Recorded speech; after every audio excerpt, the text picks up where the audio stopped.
సృష్టి Varma is eliminated from Bigg Boss season 9 house.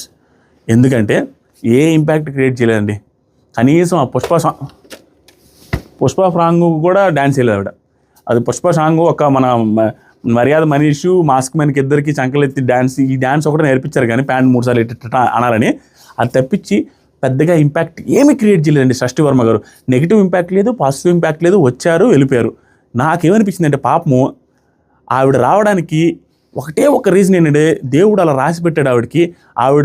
ఆవిడ చేయాల్సిన బృహత్తర కార్యం ఏమని రాసి పెట్టాడంటే దేవుడు పైనుంచి బిగ్ బాస్ హౌస్లోకి వచ్చి ఒక వారం పాటుగా మీరు బిగ్ బాస్లో ఫ్లోర్ క్లీనింగ్ చేసి మా ఆశీస్సులు అందుకోండి నేను పంపించినట్టు ఉందండి.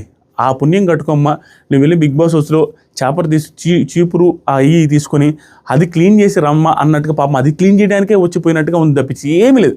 అయితే బెస్ట్ థింగ్ ఏంటంటే బిగ్ బాస్ వచ్చిన వాళ్ళకి నెగిటివిటీ కొంచెం పెరిగే అవకాశం ఉంది.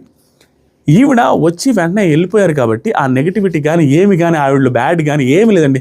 వచ్చారు మంచి ఆవిడే, అనుకున్న దానికంటే బ్యాడ్ కాదే, అనుకున్న దానికంటే రూడ్గా ఏం లేదు. చూడడానికి రూడ్ ఏమో అనుకున్నట్టు అనిపిస్తారు సోషల్ మీడియాలో, కానీ అలా ఏం లేదు. పొలైట్ పర్సన్ బాగానే ఉందన్న ఫీలింగ్ వచ్చింది. She is eliminated just